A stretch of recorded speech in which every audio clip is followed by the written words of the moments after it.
Bonjour à tous, je vais vous présenter dans cette vidéo la méthode qui consiste à résoudre une équation produit nul. Alors c'est une équation, c'est-à-dire qu'on aura une égalité avec une ou plusieurs inconnus, produit nul, c'est-à-dire qu'elle va être sous la forme d'un produit, donc on va avoir 2, 3, 4, 5 facteurs, en tout cas on va le faire avec 2 facteurs. Nul, c'est-à-dire que c'est un produit qui va être égal à 0.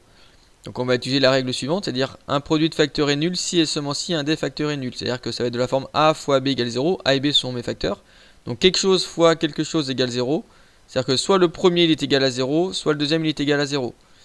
À partir du moment où j'ai un produit qui vaut 0, si le a est égal à 0, 0 fois n'importe quoi ça fera toujours 0. Ou si c'est le b qui est égal à 0, quelque chose fois 0 ça fera toujours 0. À partir du moment où j'ai un des deux facteurs qui vaut 0, forcément le résultat fera 0. D'accord ? Et réciproquement, c'est-à-dire que si mon résultat vaut 0, c'est que forcément j'ai un des deux qui vaut 0. Donc ça marche avec deux facteurs. J'aurais pu mettre a fois b fois c avec trois facteurs. Si c'est a fois b fois c avec trois facteurs, il faut que soit le premier, soit le deuxième, soit le troisième des facteurs soit égal à 0.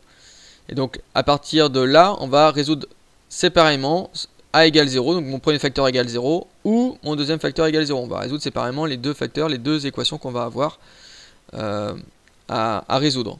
Et donc quand je vais résoudre ces équations-là, ces deux ou plusieurs équations, je vais trouver une ou plusieurs solutions, ou peut-être aucune solution.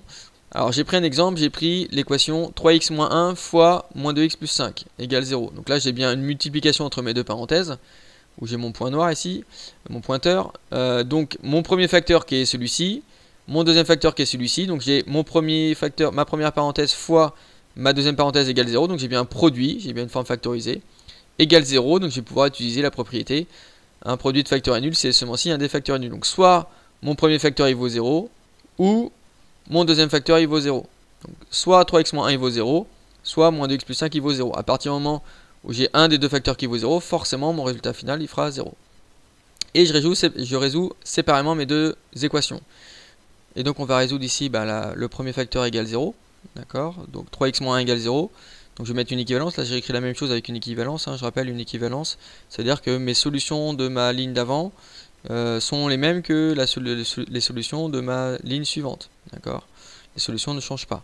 Donc comment faire en sorte que ça ne change pas? Il faut avoir toujours un équilibre au niveau de l'équation, comme une balance. Donc si je mets plus 1 à gauche, ici je vais mettre un plus 1 à droite, donc si je fais la même chose à gauche et à droite, ça ne change pas. Alors pourquoi j'ai fait plus 1? Parce que tout simplement j'avais moins 1. Donc pour faire disparaître en quelque sorte le moins 1, je vais mettre son opposé. Donc moins 1 plus 1 ça va me faire 0, donc il va me rester juste 3x à gauche, égale 0 plus 1, c'est-à-dire 1. Donc comment être plus rapide, on pourrait dire aussi en secondes, moins 1 il est à gauche, il va passer à droite en plus 1, en son opposé. 3x égale 1, il faut que je trouve x égale. Alors comment faire x égale? Il faut que je me sépare du x3 ici, du facteur 3. 3 fois x, alors j'ai 1 fois 3, donc je vais diviser par 3 des deux côtés. Donc j'ai 3x divisé par 3 et 1 divisé par 3. J'ai bien fait un divisé par 3 des deux côtés. J'ai bien fait la même chose à gauche et à droite du égal. 3x sur 3, ça fait 1x. 3 sur 3, ça fait 1. Et donc 1x, ça fait x et égale 1 tiers. Voilà pour ma première solution, la solution à mon premier facteur égale 0. Je résous le deuxième facteur égale 0, donc moins 2x plus 5 égale 0. Sur le même principe, une équivalence. Je vais me séparer, je vais m'occuper d'abord du plus 5, je vais faire moins 5. Je vais faire moins 5 des deux côtés. Et donc ici à gauche, ça va me donner moins 2x, puisque plus 5 moins 5 ça fait 0. Et 0 moins 5 ça fait moins 5. D'accord. Donc pourquoi j'ai fait moins 5 des deux côtés? Pour faire en sorte que justement le plus 5 ici disparaisse. Plus 5 moins 5 ça fait 0, donc j'ai bien fait l'opposé du plus 5. On aurait pu dire aussi plus rapidement, le plus 5 il est à gauche, il va passer en moins 5 à droite, en son opposé. Si je continue, donc là j'ai moins 2x, donc le moins 2 multiplié, donc ce qu'on pourra faire c'est on va diviser par moins 2, je divise par le nombre qui est devant le x. Donc j'ai moins 2 fois x divisé par moins 2, et donc si je divise par moins 2 à gauche, je vais diviser par moins 2 à droite. Donc j'avais moins 5 à droite, moins 5 divisé par moins 2, j'ai bien fait la même chose qui est en violet à gauche et à droite du égal. Moins 2x divisé par moins 2 et moins 2 ça va se supprimer, ça va faire 1, donc ça va donner 1x, c'est-à-dire x.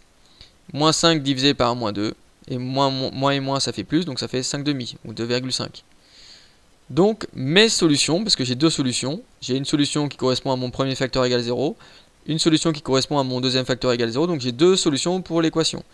Mes deux solutions, ça va être 1 tiers et 5 demi. C'est-à-dire que si je remplace x par 1 tiers, je remplace x par 1 tiers ici et x par 1 tiers ici, Donc là, ça va me donner un nombre, hein, à voir combien ça fait. Mais en tout cas, mon premier facteur ici, ça va donner 0. 3 fois 1 tiers moins 1, ça fait 1 moins 1, c'est-à-dire 0. 0 fois n'importe quoi. 0 fois moins 2 fois 1 tiers plus 5, je sais pas trop combien ça fait, mais dans tous les cas, je sais que ça me fera 0. Pourquoi? Parce que mon premier facteur, il vaut 0. Donc forcément, le résultat final, ça fera 0. Même principe avec le 5 demi. Si j'emploie x par 5 demi, ici, ça fait 3 fois 5 demi moins 1, ce qui va me donner un nombre, fois, et moins 2 fois 5 demi plus 5, je sais que ça va faire 0.